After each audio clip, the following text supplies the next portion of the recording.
नमो हंताणं नमो सिद्धाणं नमो आयर्याणं नमो वज्रायणं नमो लोये त्रिकालवर्ती सो मंगलम भगवान वीरो मंगलम गौतमो मुनि मंगलम कुंद कुंदायो जैन धर्मोऽस्तु मंगलम सर्वमंगलमांगल्यं सर्वकल्याणकारकं प्रधानं सर्वधर्माणां जैनं जयतु शासनम्।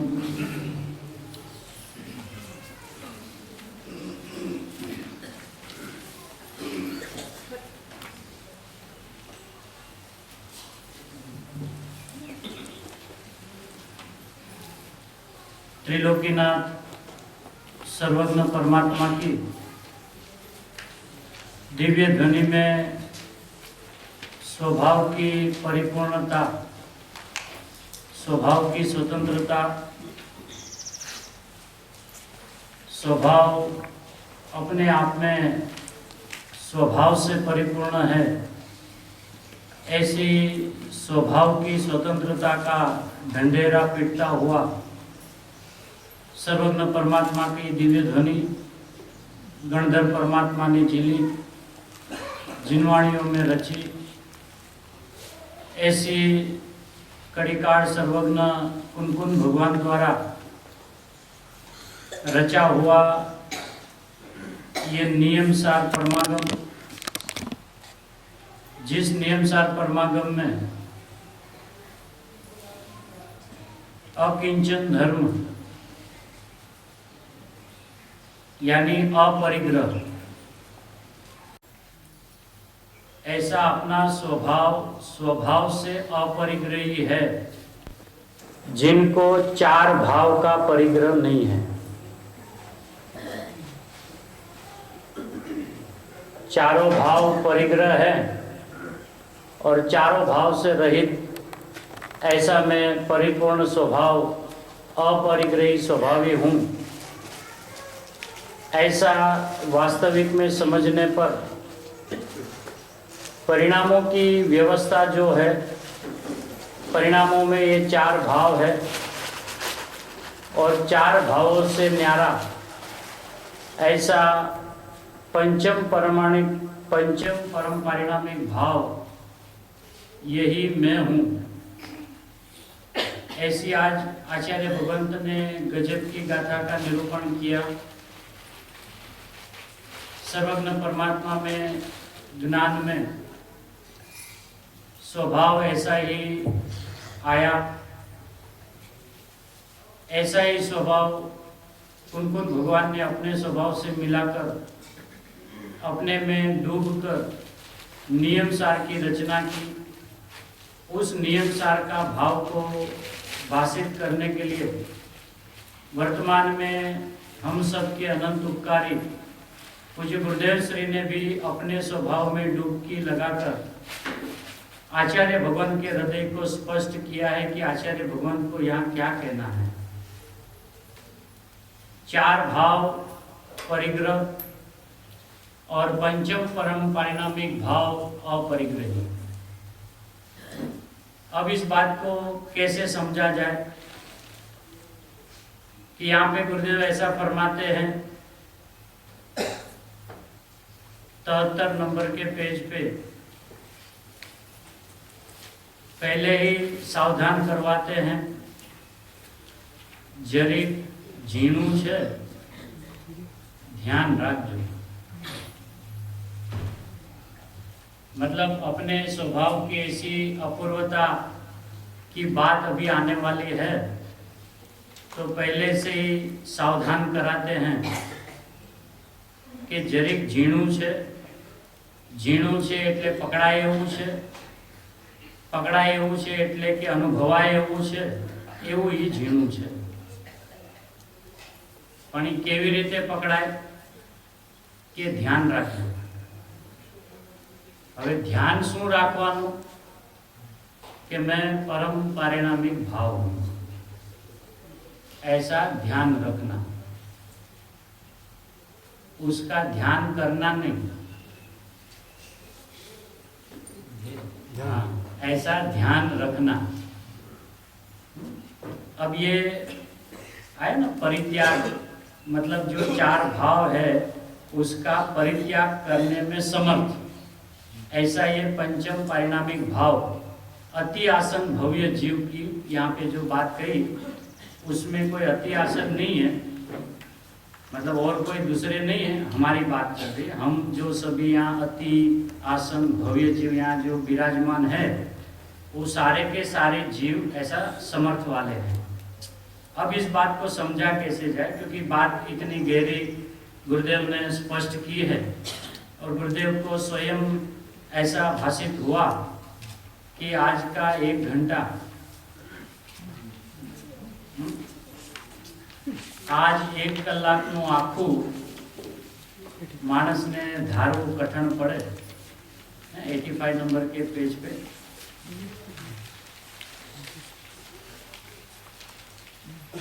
और उसी में कहते हैं कि ये भारी नहीं है, आ तो हળવા થવાની વાત છે. अब इस बात को कैसे समझा जाए, तो इसका 4 भाव जो है, अब इसको पहले कैसे समझते हैं कि वस्तु है, ये एक वस्तु है. अब ये वस्तु जो है वो स्वभाव से परिपूर्ण है. अब ये वस्तु जो स्वभाव से परिपूर्ण है, उस वस्तु के अंदर में 2 स्वभाव है, एक ध्रुव स्वभाव, एक परिणमता स्वभाव. ये ध्रुव है, ये परिणमता स्वभाव है. अब ये जो 4 भाव जो है वो इसमें होता है, और ये जो वस्तु है वो त्रिकाल अपरिग्रही स्वाभाविक परम पारिणामिक भाव वस्तु ये है. अब ये जो ये है ये कोई वो नहीं है, मैं, ये जो वो है वो कोई वो नहीं, ये मैं हूं. अब अपने आप में कैसे देखना कि मैं एक सत्ता हूं. पहले यहां से शुरुआत करें. मैं एक सत्ता हूं और मेरी सत्ता में 2 सत है. मेरी सत्ता में 2 सत है. उसमें मेरी सत्ता का एक सत्य का अभी विवरण चल रहा है. मतलब ये पर्याय वाला द्रव्य को यहाँ देख रहा है वो वाली बात है नहीं. द्रव्य स्वभाव और पर्याय स्वभाव दोनों अपना स्वभाव है. उसमें से अभी ये स्वभाव की बात नहीं चल रही है, मेरा ही पूर्ण स्वभाव की बात चल रही है.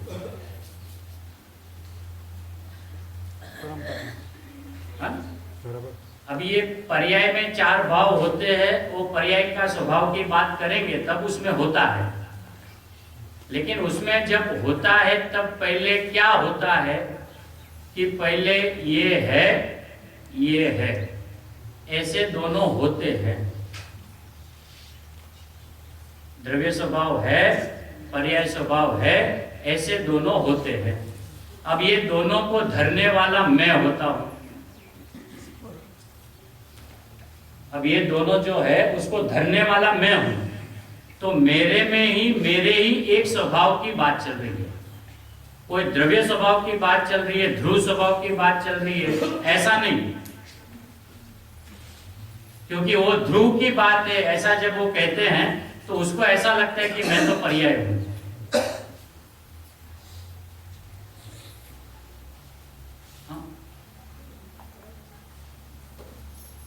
ये ध्रुव कोई और नहीं है, मेरा ही स्वभाव है. और ये जो मेरा स्वभाव है वो अंशी है और ये अंश है. ये स्वभाव अंशी है, ये अंश है. अब जब इनके क्षेत्र में जाएंगे तो ये स्वयं अंशी है. अब यहां खड़ा रहकर बात कर रहे हैं तो इनका अपेक्षा से ये अंश है। और ये अंशों में 4 प्रकार के भाव होते हैं। अंशी जो है, परम परिणामिक भाव जो है, वो इसका परिहार करने में समर्थ, ऐसा शब्द प्रयोग है ना, चारों भाव का परिहार करने में समर्थ, ऐसा है। इसका अर्थ परिहार करता नहीं है, वो उसमें है ही नहीं, उसका नाम परिहार। ये जो पंचम भाव है वो ये 4 भावों को परिहार करने में समर्थ है। इसका अर्थ परिहार करना मतलब परिहार किया नहीं, उसमें है ही नहीं, उसका नाम परिहार।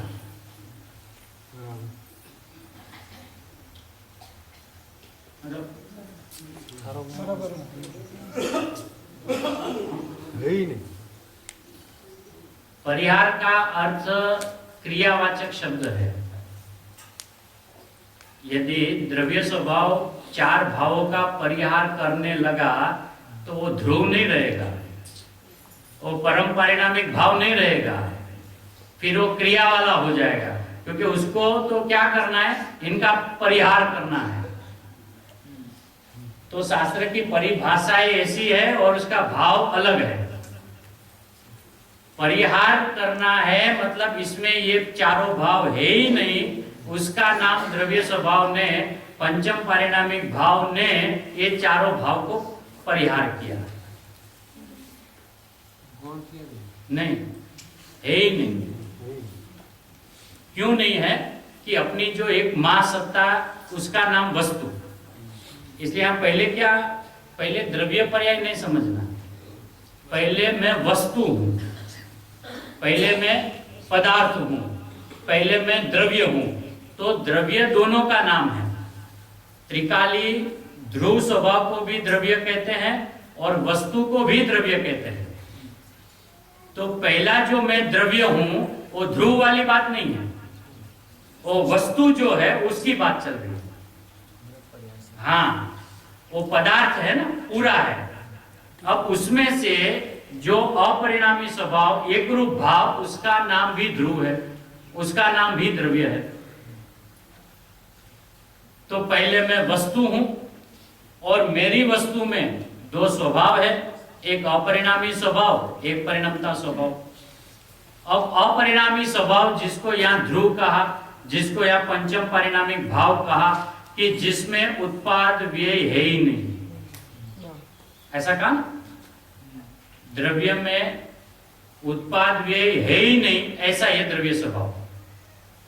अब ये जो द्रव्य स्वभाव की यहां पे बात चल रही है, वो वस्तु का एक अंश, ये भी वस्तु का एक अंश है, लेकिन इसको अभी यहां अंशी कहना है।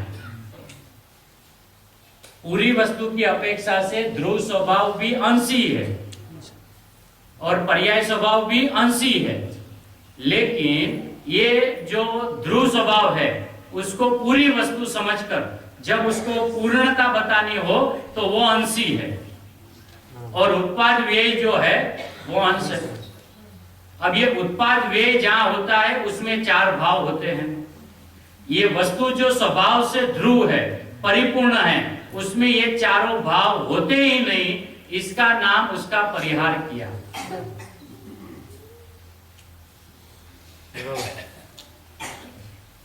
बार बार ऐसा आता है।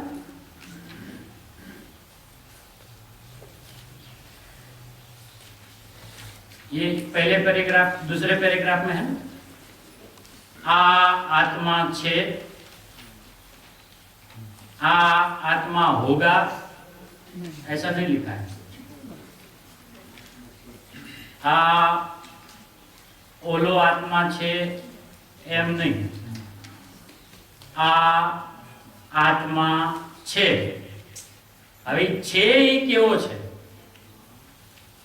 आत्मा है, वो कैसा है कि आत्मा परम परिणामिक एटले त्रिकाल, ध्रुव, शाश्वत स्वभाव।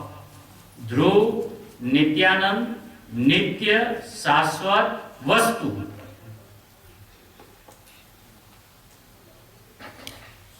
वो कैसी वस्तु है? एक समय की पर्याय नहीं, ये नहीं।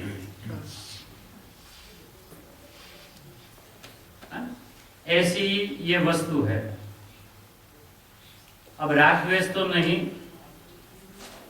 निमित्त तो नहीं, एक समय की दशा नहीं। तो पहले इसको अपना ये जो पूर्ण स्वभाव है उसको अत्यंत स्पष्ट कराते हैं, क्योंकि ये जो अपरिग्रही स्वभावी है ऐसा जब ख्याल में आएगा तो ये भी अपरिग्रही स्वभावी है ऐसा ख्याल में आ जाएगा।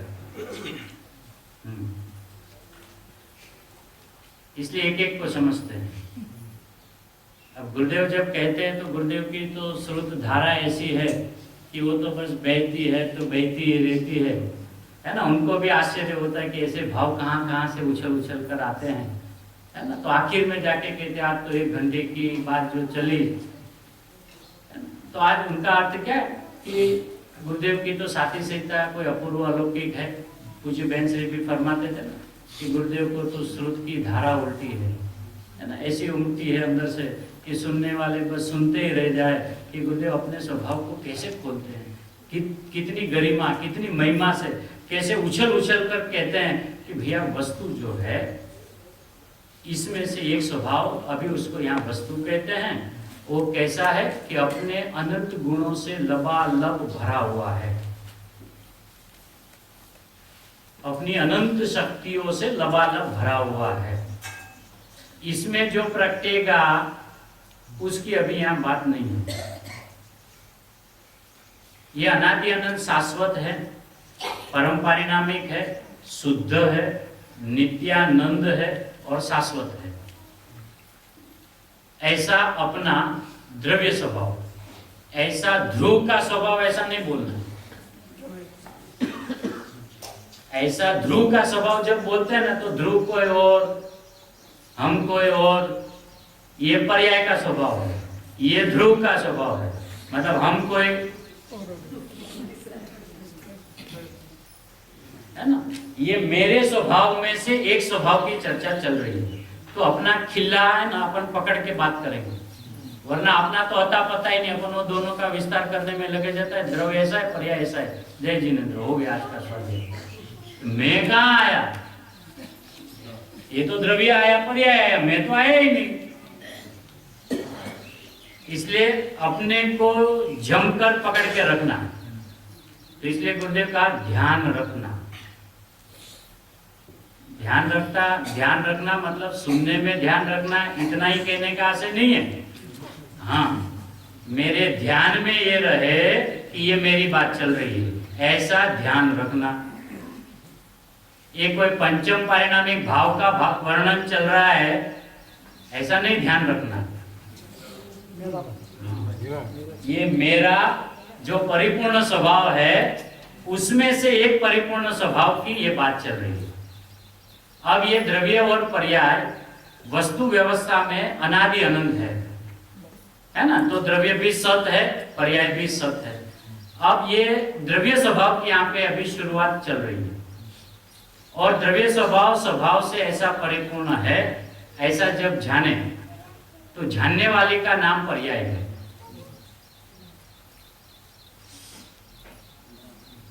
जानने वाले का नाम पर्याय है, लेकिन पर्याय जाने तभी ये ऐसा है, ऐसा नहीं।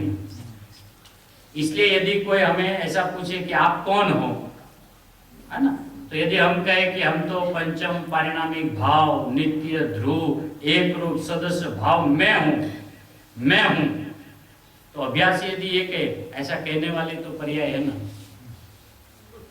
वहां पर्याय है ही नहीं, ये तो मैंने अपना इंट्रोडक्शन दिया।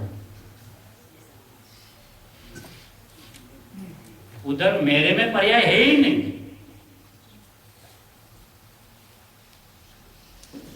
मतलब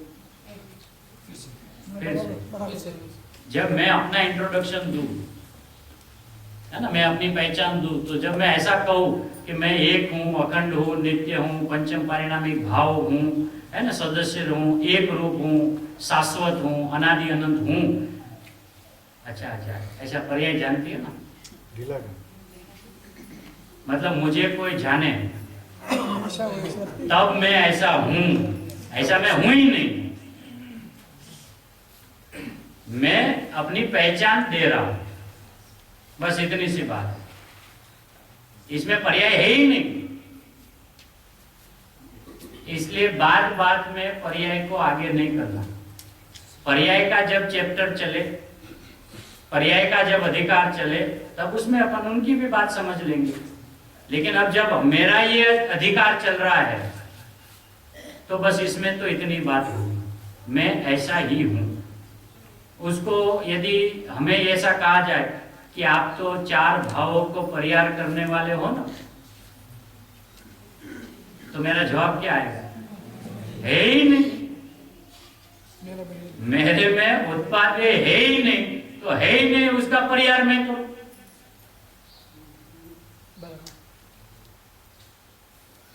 इसलिए शब्द ऐसा है कि परिहार करता है, उसका अर्थ ऐसा है कि उसमें वो है नहीं, उसका नाम परिहार है। एक बात, अब ये स्वभाव तीनों काल है ना, तीनों काल है, तो ये स्वभाव भी तीनों काल है। अब अभी इनका चैप्टर बंद करते हैं। हो गया इनका अपना स्वभाव की बात हो गई। अब अपना दूसरा स्वभाव की बात करके अभी इसमें उसका क्या स्टेटस है। जब ये अनादि अनंत होता है, तब पहले ये भी उसी काल में होती ही है, लेकिन उसमें क्या क्या होता है? इसमें कुछ होता नहीं है, ये हमेशा होता है।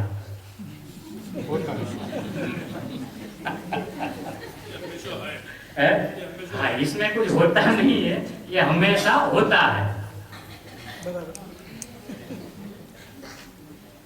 ना? ऐसा अपना ये स्वभाव। अब अपना ये दूसरा स्वभाव, जो पहले से अनादि से ही होता है, लेकिन इसमें बहुत कुछ होता है।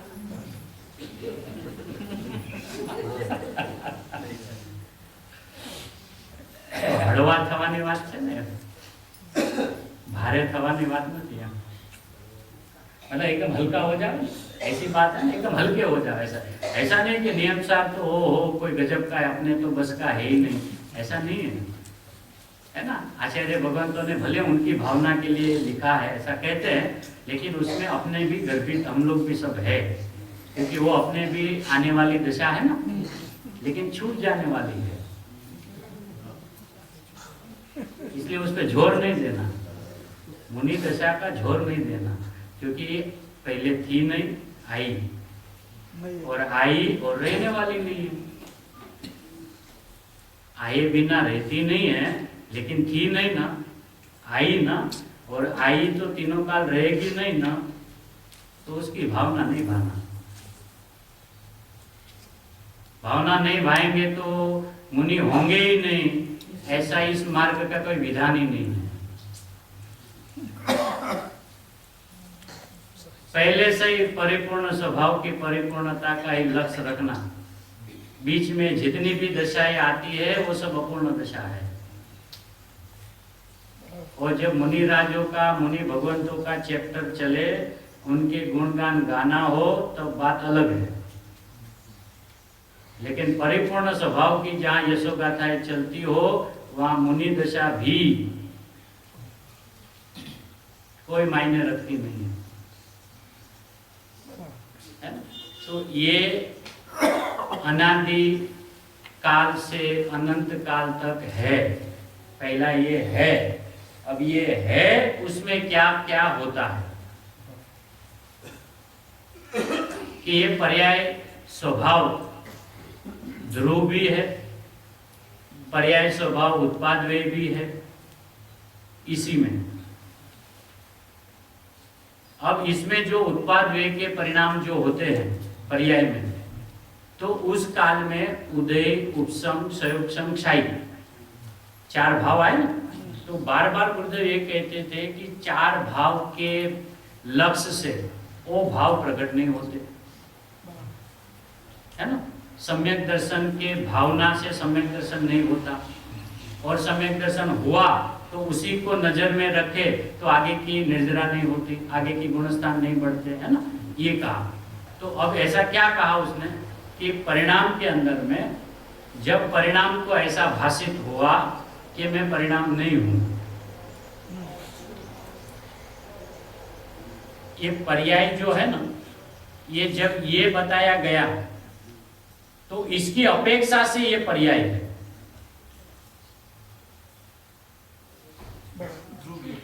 ये जब ध्रुव सामने हो तो इसको पर्याय कहते हैं। जब ये अकेला ही हो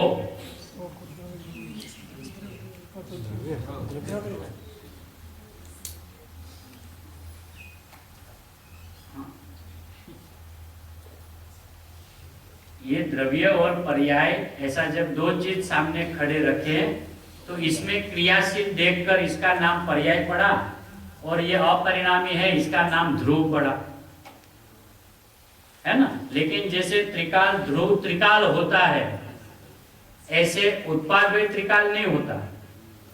पहले पहले पर्याय त्रिकाल होती है और फिर पर्याय का जब धर्म की चर्चा करे तो पर्याय में उत्पाद वे होता है। और उत्पाद में भी देखो तो उत्पाद भी अनादि अनंत है, व्यय को देखो व्यय अनादि अनंत है। तो अब अपना बंधारण कैसा हो गया, द्रव्य है, गुण है, उत्पाद है, व्यय है, सब है। और जो है वो अपने से ही परिपूर्ण है। उत्पाद उत्पाद से ही परिपूर्ण है, व्यय व्यय से ही परिपूर्ण है, पर्याय पर्याय से ही परिपूर्ण है, ध्रुव ध्रुव से ही परिपूर्ण है। ऐसा परिपूर्ण एक एक अंश वस्तु का जब दिखे, ऐसा जब भाषित हो, तो अब ये द्रव्य है, ये गुण है, ये पर्याय है, ये उत्पाद है, ये व्यय है, ऐसी दृष्टि सिमट कर मैं मात्र वस्तु हूं, मैं मात्र पदार्थ हूं, मैं मात्र ध्रुव हूं, ऐसा स्वर, ऐसा ज्ञान अंदर में से उदित हुए बिना रहता नहीं। अब ये जो चारों भाव है वो बार बार अभी इसमें आ रहा था कि ध्रुव के आश्रय से, ध्रुव के अवलंबन से, ध्रुव के आश्रय से, ध्रुव के अवलंबन से। तो बार बार ऐसा लग रहा था कि यहाँ अवलंबन का तो गुरुदेव बता रहे हैं, बता रहे ना कितनी बार आया। तो अब उसका रहस्य अपन समझे कि इनको तो अभी डिपॉजिट रखे, इनको जिनके आश्रय से बात चल रही है ना उनको यहाँ ऐसा सुला देवे। हाँ, नहीं तो ये रहस्य समझ में नहीं आएगा। इसको खड़ा रह के समझना करेंगे तो बार बार ऐसा इनके आश्रय से हो रहा है, इनके अवलंबन से हो रहा है, इनके होने से हो रहा है। हर बात में गुरुदेव ने एक एक शब्द प्रयोग गजब का किया है। हाँ,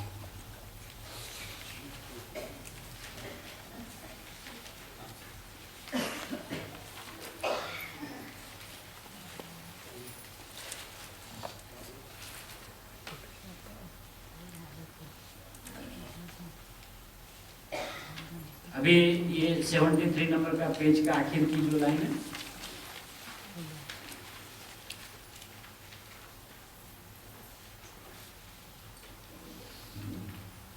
इससे पहले ऊपर के पैराग्राफ में 6वीं लाइन है, भगवान आत्मा एक समय में पूर्ण वस्तु स्वभाव है। भगवान आत्मा एक समय में पूर्ण वस्तु स्वभाव है। तो भगवान आत्मा जो त्रिकाल है ऐसा यहाँ नहीं कहा। और वो एक समय में पूर्ण है, मतलब तीन त्रिकाल कहने से वो तीन काल में वो पूरा है ऐसा नहीं, एक समय में वो पूरा है ऐसा, हर समय में पूरा है, उसका नाम त्रिकाल।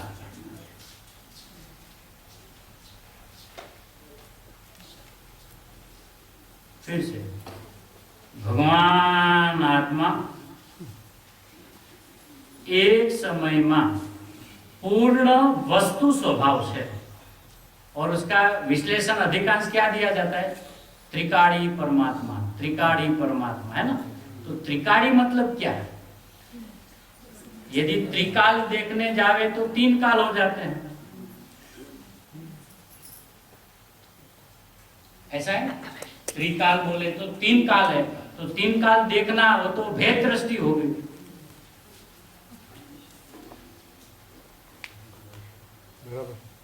वो पहले से त्रिकाली नहीं है, उसका विश्लेषण त्रिकाली है। वस्तु जो है वो तो एक समय में परिपूर्ण है। यदि त्रिकाल वस्तु भी एक समय में परिपूर्ण होती है तो एक समय की पर्याय भी तो एक ही समय में परिपूर्ण होती है ना। वो तीनों काल को इकट्ठा करके त्रिकाल नहीं है ना। हर समय में वस्तु पूरी, हर समय में वस्तु पूरी, कहना गुरुदेव को क्या है, हर समय में वस्तु पूरी। तो वस्तु पूरी तो वस्तु का हर विभाग पूरा होगा ना, कि वस्तु का एक भाग अपूर्ण रहेगा और दूसरा भाग पूरा होगा और वस्तु एक ही समय में पूरी होगी, ऐसा होगा। इसलिए पहले जो विश्लेषण दिए हैं उस पे ज्यादा जोर देने की जरूरत नहीं है। ये परम पारिणामिक भाव भी पर्याय का पारिणामिक भाव की अपेक्षा वाला कथन है। पर्याय को पारिणामिक भाव कहते हैं तो द्रव्य को परम पारिणामिक भाव कहते हैं। वस्तु को एक कहा तो यहाँ अनेक है, उसको अखंड कहा तो यहाँ खंड खंड है, उसको नित्य कहा तो यहाँ अनित्य है। लेकिन ये दोनों के विश्लेषण है और दोनों की वास्तविक व्यवस्था ऐसी है कि दोनों मात्र है, दोनों है कह दिया और अपूर्ण कहना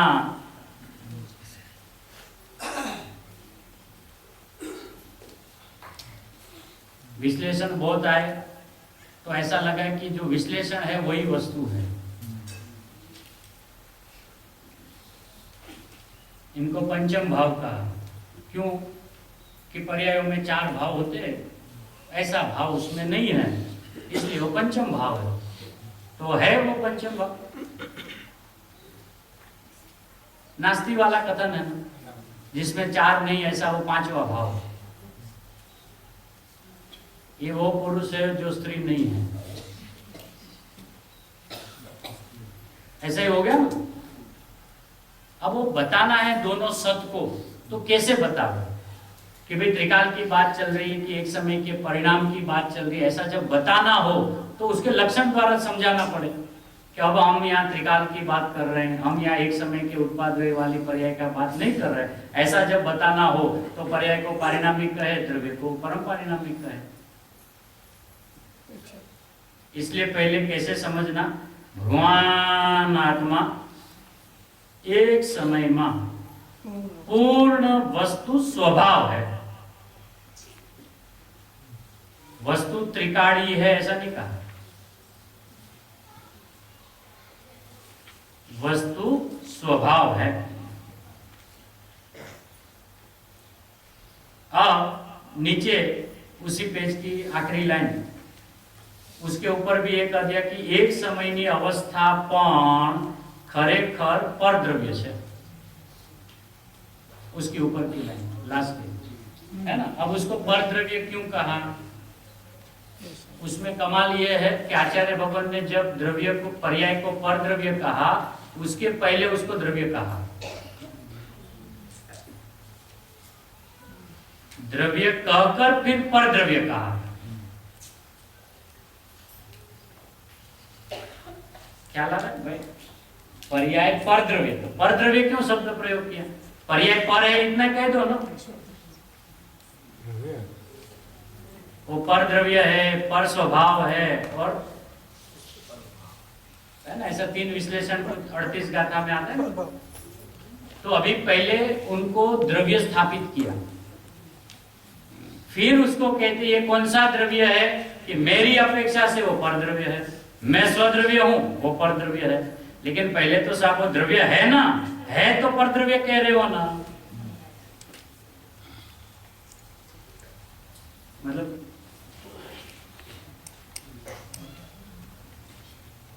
भारी नहीं है ना सब, धीरे धीरे। यहाँ पे भी गुरुदेव ने इसलिए कहा ना, एक समय की अवस्था पर खरेखर पर द्रव्य है। क्यों कि मेरा एक जो पूर्ण स्वभाव है, वो जब मैं उसको वास्तविक द्रव्य देखता हूं तो मैं अपने में ही अपनी दूसरी दशा को अपर द्रव्य देखता हूं। वो पर द्रव्य की तो बात ही नहीं। एक ही स्वभाव में स्वद्रव्य पर द्रव्य की वेचनी है। पर्याय जब अपने को स्वद्रव्य जानती है तब वही पर्याय त्रिकाल द्रव्य को पर द्रव्य जानती है।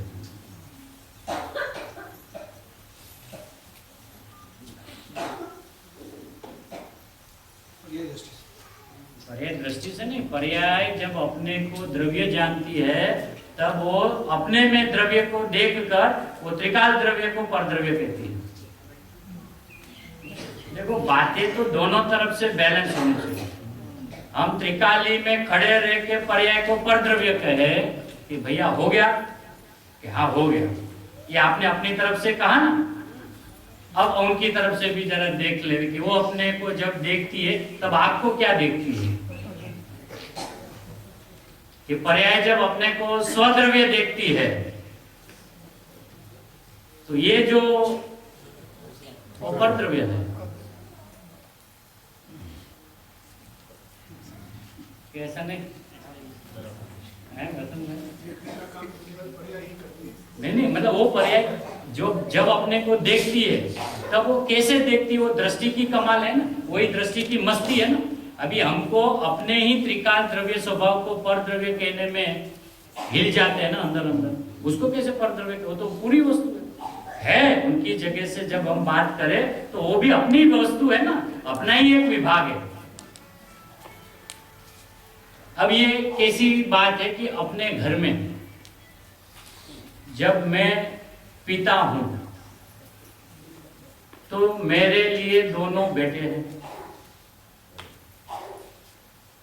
वो दोनों बेटे हैं। बड़ा बेटा भी बड़ा नहीं है, वो बेटा है, और छोटा बेटा छोटा नहीं है, वो पहले बेटा है। और वो दोनों बेटा मेरे, तो मैं उसका बाप हूं, मतलब इसका नाम वस्तु है। इसका नाम वस्तु, जिसको प्रवचन सार जी में आचार्य भगवंत ने 47 नयों की जब बात की ना तो अधिष्ठाता ऐसा शब्द प्रयोग किया। ये अधिष्ठाता हूं मैं, और मेरे अधिष्ठापन में ये मेरे 2 बेटों की अभी बातें चल रही है, उसमें अभी बड़े बेटे की बात चल रही है।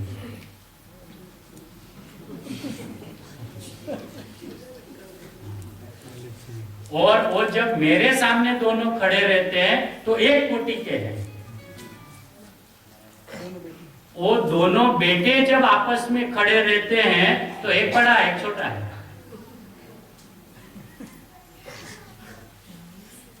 मेरे लिए तो दोनों एक कोटि के हैं।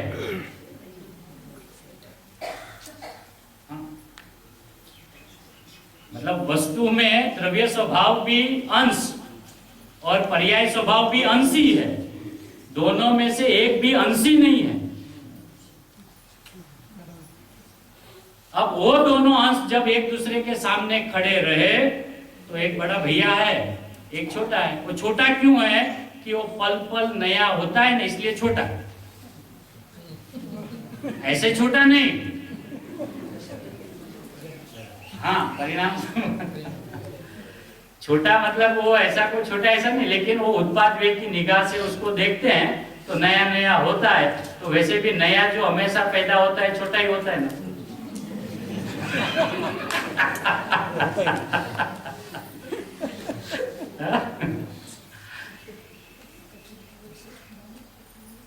इसलिए वस्तु का कॉन्स्टिट्यूशन, अपना जो बंधारण है ना, उसको बहुत गहराई से समझना पड़ेगा।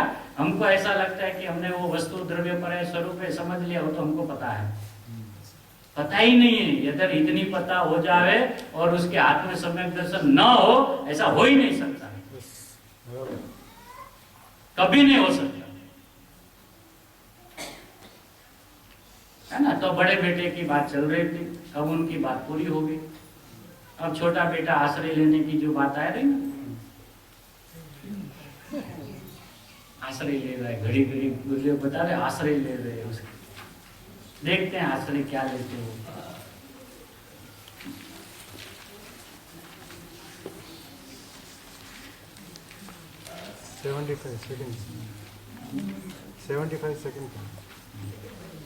हाँ, इसके पहले थोड़ा सा विश्लेषण समझ लेते हैं गुरुदेव ने क्या क्या कहा है।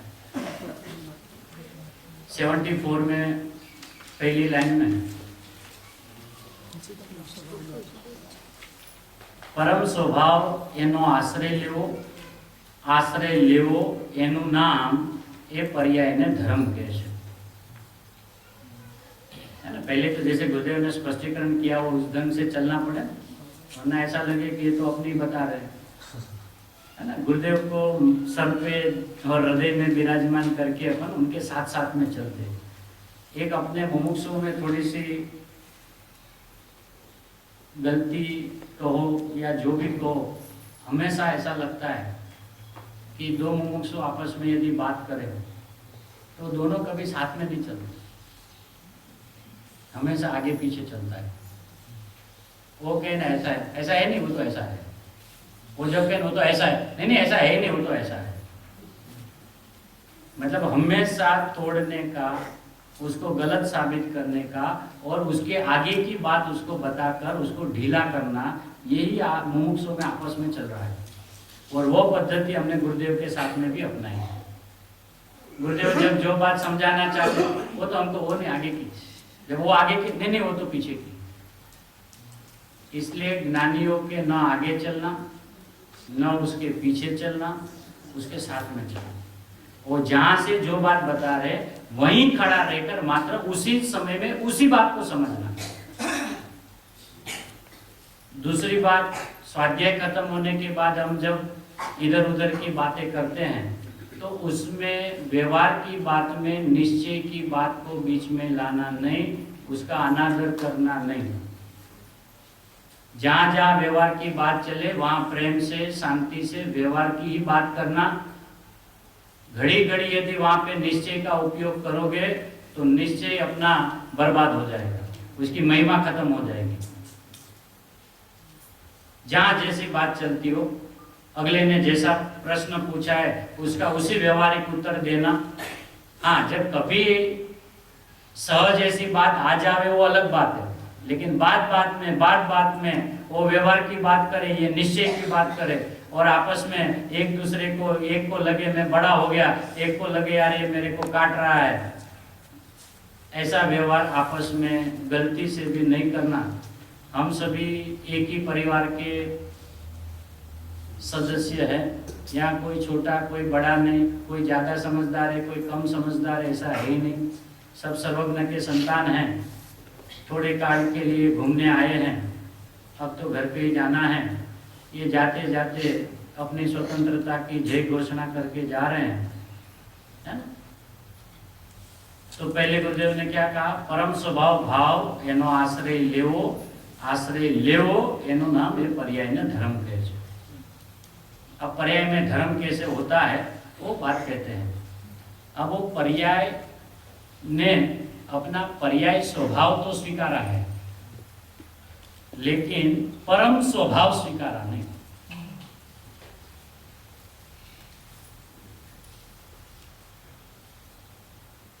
यहाँ ऐसा लिखा है ना, परम स्वभाव भाव एनो आश्रय लो।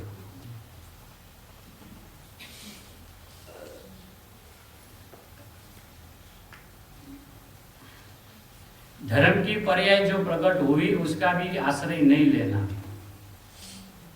ऐसा काम।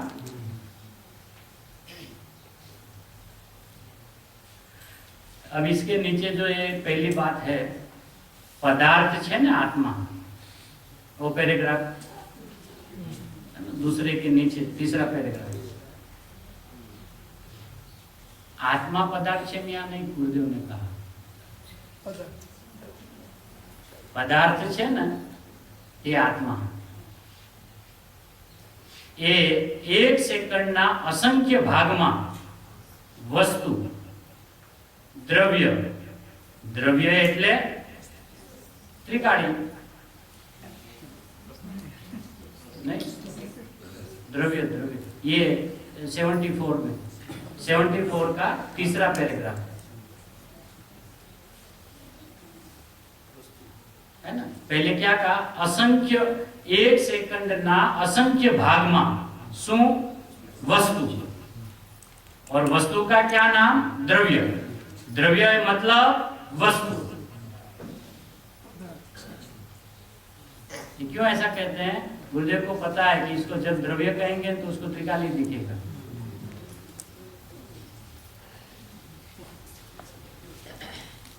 भैया वो जो द्रव्य है वो पहले वस्तु है, और वस्तु में एक त्रिकालपना एक अंश है, और एक क्षणिक परिणमता हुआ एक दूसरा अंश है। ऐसे दो अंशों मिलके वस्तु नहीं है, मिलके नहीं है। जिन्होंने ऐसे दो स्वभाव धार के रखे ऐसी वस्तु है, मिलके होती तो कमजोर होती। जैसे लौकिक में कहते हैं ना पांच, वो पंच अन्य मत में आता है ना, हाँ पंच महाभूत, हाँ तो वो सब मिलके जगत बना है। उन्होंने क्या परिभाषा, ये सब मिलके जगत हुआ है, और वास्तविकता क्या है, जगत में ये पांच है, ये मिलके वो चीज नहीं हुई। एक चीज है जिसमें ऐसे दो स्वभाव है, दो स्वभाव वाली चीज नहीं है।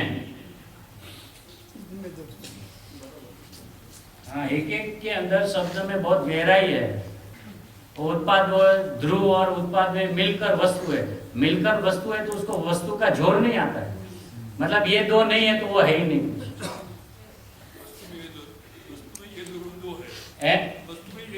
हाँ, तो पहले तो वस्तु है ना, कि पहले वो दो है,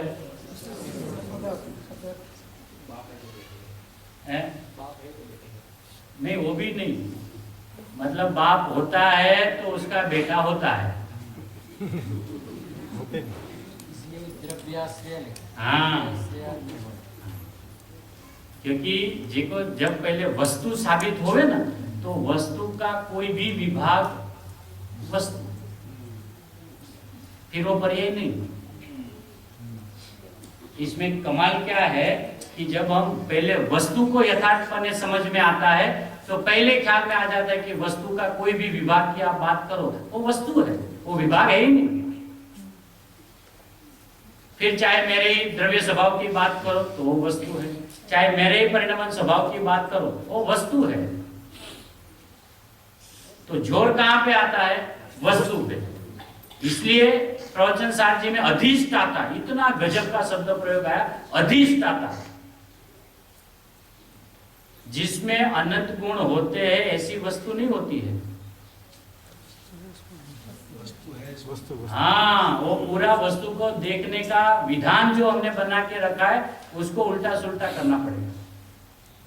जिसमें अनंत द्रव्य, अनंत गुण, अनंत पर्याय होती है, ऐसा आत्मा होता है। तो आत्मा कैसा हो गया, लास्ट में बोलते बोलते ढीला हो गया। मैं वो वस्तु हूं जिसमें अपना अस्तित्व, मतलब क्या, अपना अस्तित्व सर्वज्ञ के ज्ञान में आ जावे, लेकिन उनकी वाणी में वो ताकत नहीं कि मेरे स्वभाव की पूर्ण बात उनकी वाणी में भी आ जावे। तो पूरा वस्तु को देखने का जो विधान है और वर्तमान में अपना जो अभिप्राय है उसको धर्मूल से बदलना पड़ेगा।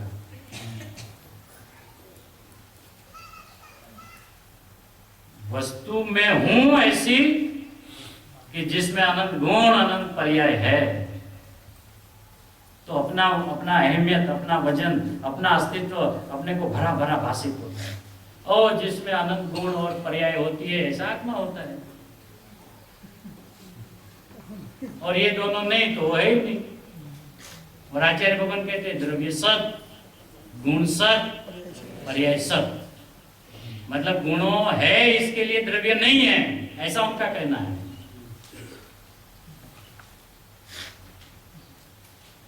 द्रव्य है तो गुण है ऐसा नहीं है, वरना तीन बात नहीं आती है, दो ही आती है। और उन्होंने तीन को खोला, द्रव्य है, द्रव्य सत, गुण सत, पर्याय सत। सब वो तो एक ही बात हो गई ना। अभी आप द्रव्य कहो तो उसमें गुण गर्भित नहीं। गुणों के समुदाय वाले द्रव्य को देखना यानी व्यवहार दृष्टि।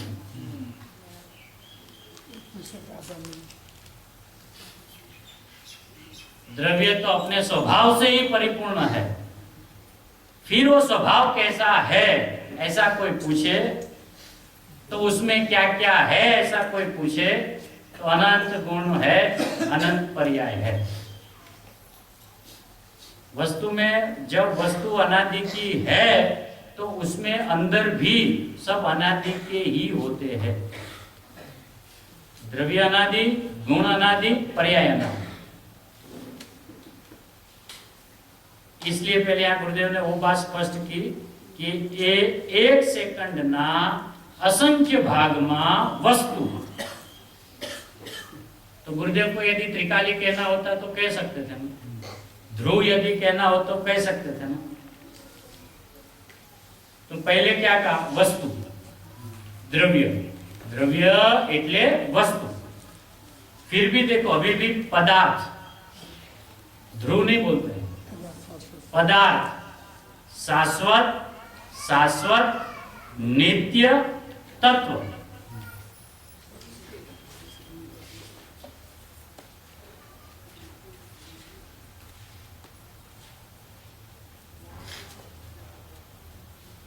है ना? अब फिर ऐसे तत्व में अखंड द्रव्यની અપેક્ષાએ એક સમયની અવસ્થા કે જે જાણનારી છે એ પણ પરદ્રવ્ય।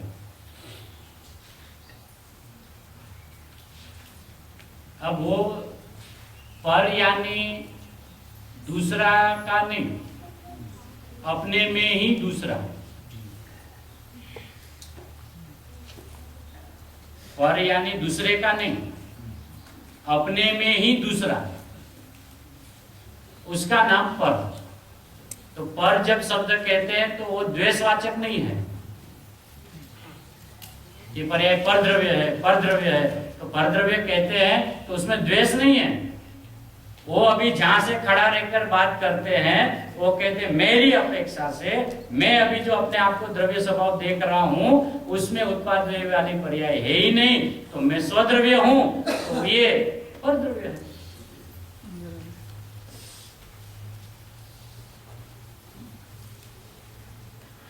अब द्रव्य स्वभाव की अपेक्षा वाली पर्याय स्वभाव जो परद्रव्य है, वो परद्रव्य स्वद्रव्य का अवलंबन ले और उसका आश्रय करे। कैसे हो? पंचम परम पारिणामिक भाव की जो अकर्ता स्वभाव है ना, जो अकारण परमात्मा है। अब यदि जैसे हम जिन मंदिर में भगवान का दर्शन करने जा रहे तो पहले भगवान को देखा, फिर भगवान को देखकर सीधा ही अपने को देखा, तो हमें अपना भगवान पना दिखा। तो हम बाहर आके क्या कहेंगे? भगवान के आश्रय से, भगवान के अवलंबन से सम्यक दर्शन हुआ, तो सच्चा है।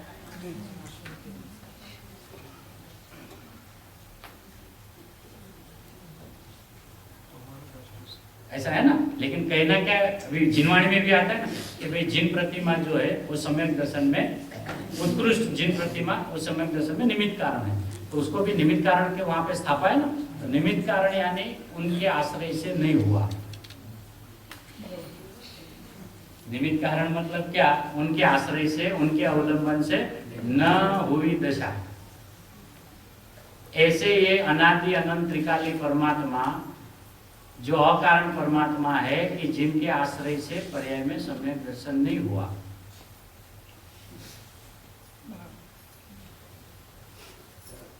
अब वो पर्याय ने ऐसा क्या आश्रय लिया कि उसमें सम्यक दर्शन हुआ, वो भी तो समझना पड़े ना। कि वो पर्याय ने आज तक अपने को पहले भाव समझा था, फिर उसको स्वभाव समझा, अब उसको पता चला कि मैं ही परम स्वभाव हूं, तो उसको कहा ऐसा जाएगा कि उसने परम स्वभाव के आश्रय से सम्यक दर्शन किया।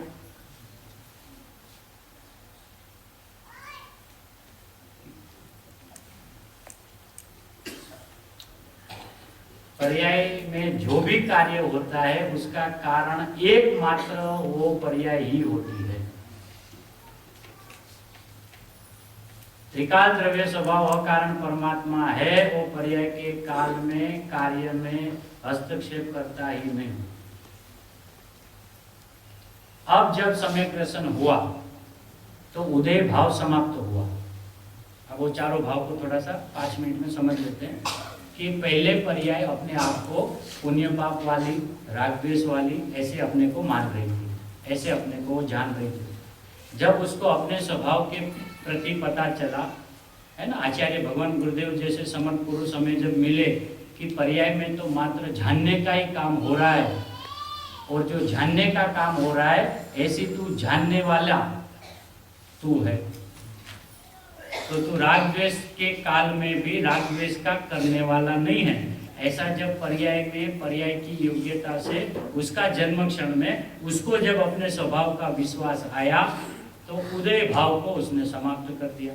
किसके आश्रय से? कि मैं तो जानने वाला हूं। हुआ तो उसका फल में क्या आया? सम्यक दर्शन हुआ। अब सम्यक दर्शन के आगे उपशम, क्षयोक्षम और क्षायिक हुआ। तो जब क्षयोक्षम हुआ तो उसने उस फल को नहीं देखा, उसका ज्ञान हो गया कि सम्यक दर्शन में अतीन्द्रिय आनंद इत्यादि आया, अपना स्वरूप जैसा है वैसा ज्ञान में भाषित हुआ। फिर वापिस जब निर्जरा मतलब वापिस जब एकाग्रता का काल पकता है तब वो वापिस वही आसरा लेती है, मैं तो परम स्वभाव भाव हूं। तो आगे वापिस एकाग्रता, तो वही का वही रहा। गुरुदेव ने चारों भाव में उसी को रखा था, उसी के अवलंबन से। मतलब 4 भाव जो प्रकट होते उसमें उस भाव का एक भाव ने भी आश्रय नहीं किया। सम्यक दर्शन में भी मैं परिपूर्ण हूं, वो आश्रय, उपशम में भी वही, क्षयोक्षम में भी वही, और क्षायिक में भी वही। क्षायिक में भी केवल ज्ञान दशा जो प्रकट हुई उसका आश्रय नहीं,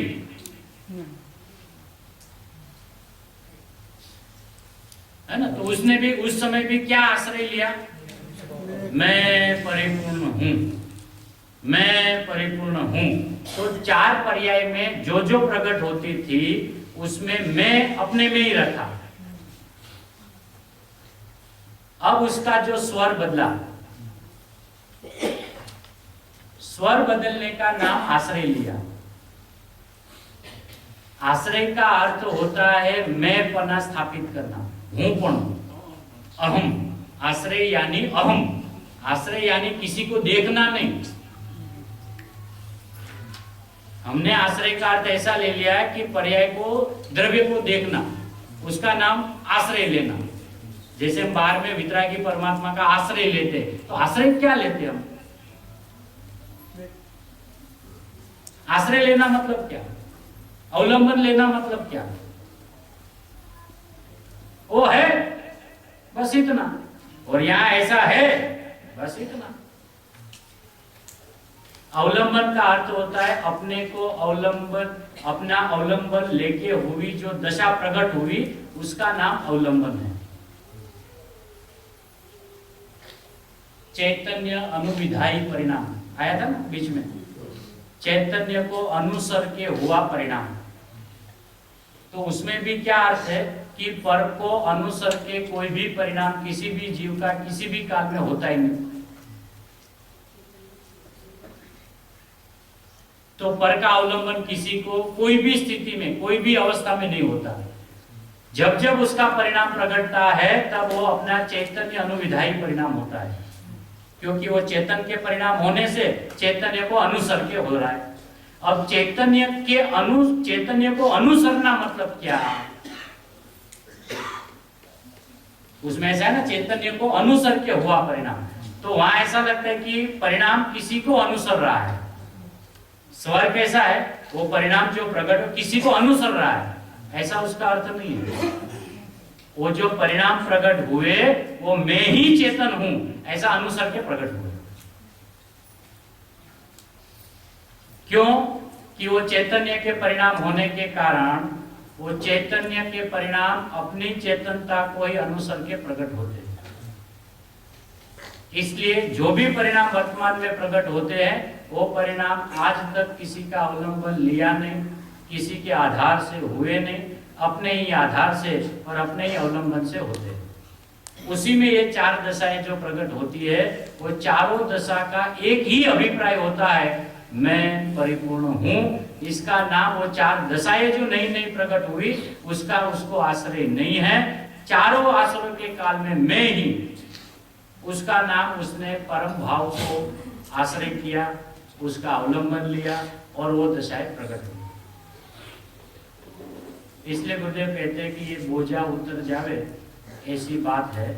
भले शास्त्र के शब्दों के माध्यम से है, तो यदि हमें शास्त्र के शब्दों का इतना परिचय न हो तो शुरू में ऐसा लगता है कहाँ ये ओदम उपसम सयुक्समी क्या है, कभी ये बताते कभी वो बताते, फिर वापस बताए उनके आश्रय से तो होती है लेकिन उसमें नहीं होती है। तो ऐसी सीधी सरल बात सर्वज्ञ परमात्मा की दिव्य ध्वनि में अपने स्वभाव की जो आई, आचार्य भगवंतों ने गूंथी और गुरुदेव ने उनका जो हृदय खोला है, ऐसे ही ज्ञान श्रद्धान हमारे ज्ञान में रहे, यही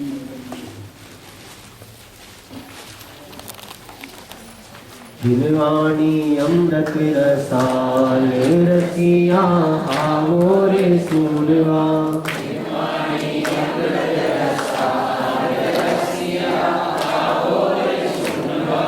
आओ रे सूरवा, आओ रे सूरवा,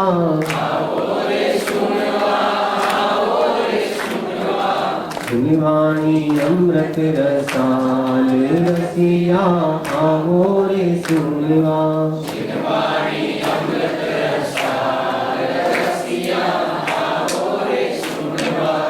द्रव्यों का ज्ञान करावे, सात तत्व श्रद्धान करावे, बना बनाया भगवान रसिया आओ रे सूरवा,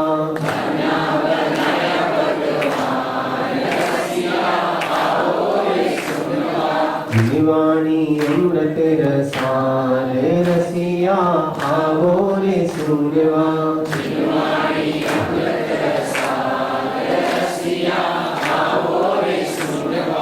जो जिन वाणी नित्य अभ्यासे, निश्चित ही वह भव्य कहावे, स्वाध्याय तप है महान रसिया आओ रे सूरवा,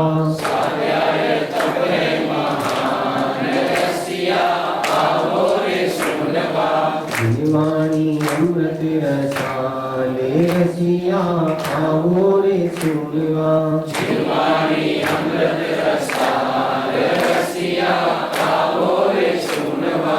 आओ रे सूरवा, आओ रे सूरवा, आओ धन धन